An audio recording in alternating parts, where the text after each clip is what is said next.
Más repercusiones luego del acuerdo anunciado por el presidente Alberto Fernández, acuerdo con el Fondo Monetario Internacional, repercusiones varias. Ya estamos saludando a Daniel Rosato, presidente de IPA Pymes. Daniel, gracias por venir. ¿Cómo le va? ¿Bien? Muy bien, gracias. Bueno, está también con nosotros Hernán Lecher, economista y director del Centro de Economía Política Argentina. Hernán, bienvenido como siempre. Gracias. A ver, una primera visión de lo que significa este acuerdo o entendimiento con el Fondo Monetario Internacional, anunciado minutos después de las 10 de la mañana por el presidente Alberto Fernández. A ver, creo que es el mejor acuerdo al que pudo aspirar o que podía aspirar la Argentina en este momento en particular. Creo que tiene cosas positivas y algunas cosas pendientes. Entre las cosas positivas habría que mencionar la primera de ellas: no hay reforma previsional, no hay reforma laboral. Esto no es menor. Uno medio lo naturalizó porque daba por hecho que eso ya lo era recalcó así. El ministro Guzmán. Sí, me parece importante remarcarlo. No hay muchos acuerdos del fondo que no incluyan ese tipo de cuestiones. Con lo cual, de nuevo, lo habíamos naturalizado porque dábamos por descontado que era así, pero no es para nada menor. Creo que además tiene una serie de requisitos o exigencias accesibles, básicamente la curva del déficit, que permite que la Argentina mantenga el crecimiento económico que tiene.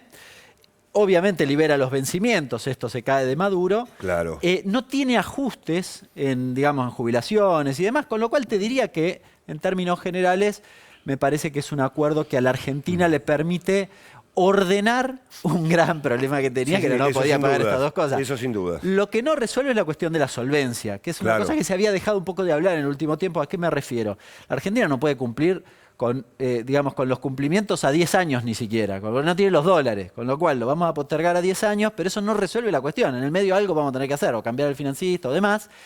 Y en el medio hay algunas cuestiones. A mí me preocupa un poco la cuestión del control que hace el organismo. Es cierto que las exigencias son accesibles, pero el control cada 3 meses y te pone a tiro de default en cualquier momento. Y me preocupa además, y en esto más en clave electoral, si esto es suficiente para que vos, en términos electorales, y hablo estrictamente del Frente para la Victoria, tengas un resultado positivo en las elecciones del 2023. Lo digo por la negativa. Si llegase a ganar otro espacio político, el fondo, lo que no te pide ahora, te lo pide después. Está bien lo que estás diciendo, Daniel, interesante para seguir analizando. A ver, Daniel, ¿acuerdo? ¿No acuerdo? ¿Qué le parece? No, para nosotros el acuerdo fue estratégico, fundamental. Creemos que este acuerdo va a permitir potenciar a todo el sector industrial PYME, el desarrollo. 2021 fue un año donde la industria PYME se ha enriquecido y eso permitió esa primera etapa poder avanzar con este acuerdo en una segunda etapa donde vemos que no está sujeto este acuerdo a quitarle posibilidad a las pymes de mayor crecimiento. Al contrario, esto representa para nosotros más financiamiento, más posibilidad de crecimiento, una apertura a nivel internacional, integrarnos al mundo, ¿sí?, a través de una apertura a los mercados que garantiza justamente este acuerdo.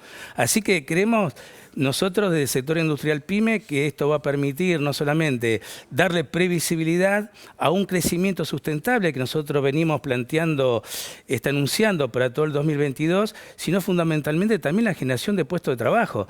La industria PYME, pensamos que este año va a llegar al tope de la capacidad de trabajo y eso va a permitir justamente generar nueva mano de obra que a partir de este acuerdo, sin ninguna duda, nos va a garantizar también el financiamiento. Es decir, financiamiento local. Eso es fundamental, es clave, ¿no? En cualquier empresa, obviamente. Es clave, y el financiamiento internacional, porque las mismas empresas grandes que van a poder conseguir financiamiento a una tasa mucho menor que la que pueden conseguir acá, eso también va a permitir en forma directa e indirecta generar trabajo para todo el sector industrial PYME a nivel nacional. Entonces, por un lado, le estamos sumando a lo que hoy teníamos con un crecimiento del último año de más del 10% en la actividad industrial, estamos con esto generando, potenciando un crecimiento mucho mayor que nos va a dar mucha más previsibilidad.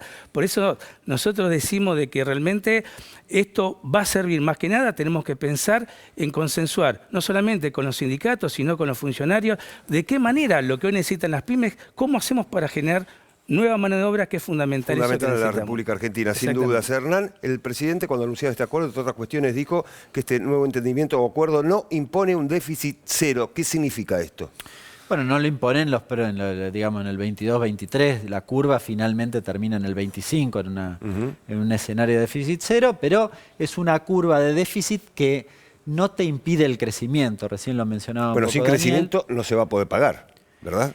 O es fundamental por lo menos tener un presente y un futuro donde haya un país que esté creciendo, que le debe muchísima plata al Fondo Monetario Internacional, pero sin crecimiento, ¿cómo haces después para generar los recursos de poder abordar justamente los compromisos que vos tenés? Si no tenés es imposible. A ver, esto remite a una cosa medio básica, pero el endeudamiento per se no es bueno ni es malo. Es malo cuando vos tomás crédito y no creces, claro. Lo cual es bueno, si querés, cuando tomás un crédito y la tasa de interés es menor a los beneficios que te trae en materia económica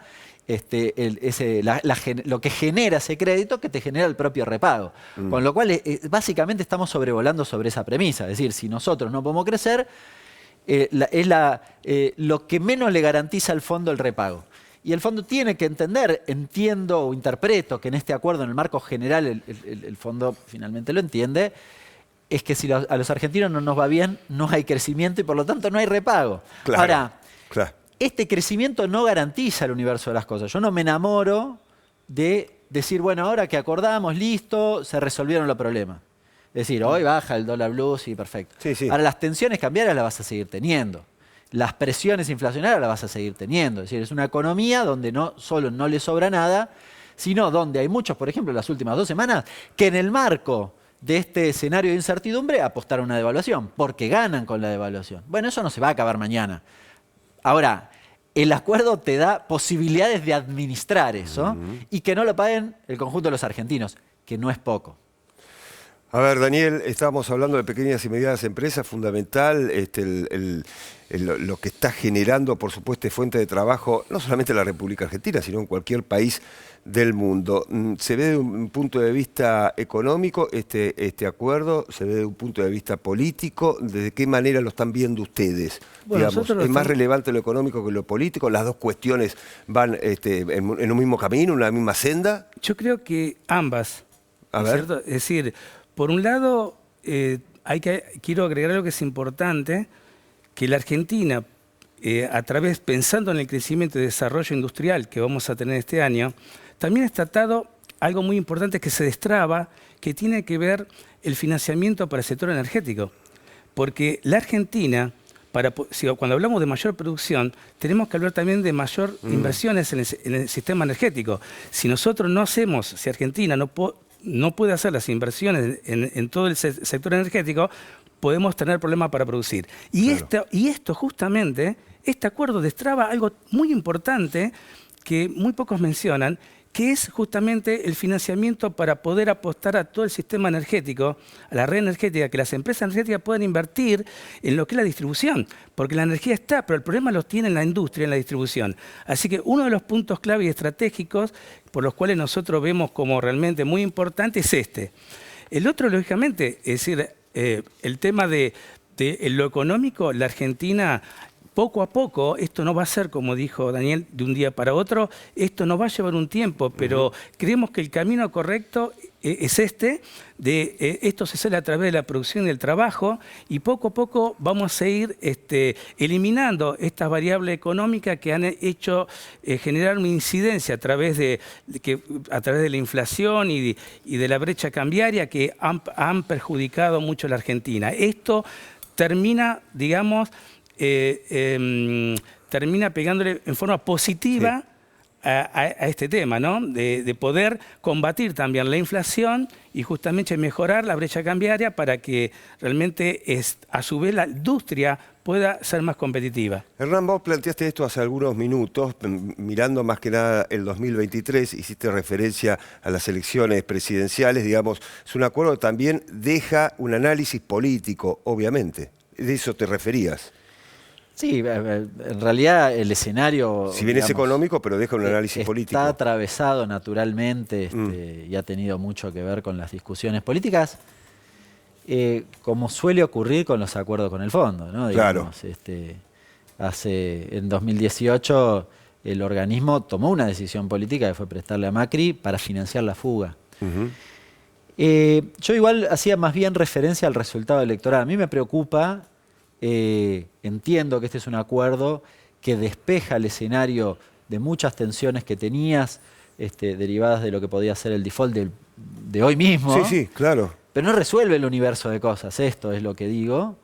Lamentablemente, nosotros no tenemos, la Argentina no tiene 44.000 millones de dólares para pagar y sacarse encima el fondo, como alguna vez lo hizo, con todo lo que significó. A ver, cuando en el 2005 le pagó, permitió que tuvieras 10 años de crecimiento económico y que pudieras hacer una serie de políticas que con el fondo acá difícilmente puedas impulsarlas. Bueno, hoy tenés un condicionante que es el propio volumen. Yo recién pensaba, la cuestión de la solvencia, es decir, yo no puedo cumplir a 10 años, porque esto es en realidad te van dando la plata, ¿no? Claro. Este problema, vos tenés vencimientos prácticamente todos los meses de los próximos 2 años. Por eso, básicamente, el condicionante de la revisión trimestral es un problema.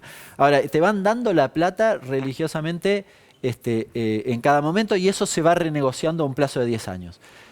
Ese plazo, finalmente, nosotros tampoco lo podemos cumplir porque implica, digamos, ahorrar 44.000 millones de dólares en 10 años que tampoco los tenemos. No lo vamos a Conclusión, ahorrar. en algún momento o tenemos que discutir o el fondo tiene que ofrecernos una herramienta de mayor a 10 años o el fondo de resiliencia que está planteando tiene que existir o tenés que buscar otros financistas que reemplacen al fondo. Esto en algún momento hay que hacerlo. Hoy la verdad que con la discusión que tenías hasta hace 10 minutos de caer en default, me parece que la prioridad está puesta en las cuestiones más de mediano o corto plazo, pero lo otro también hay que discutirlo.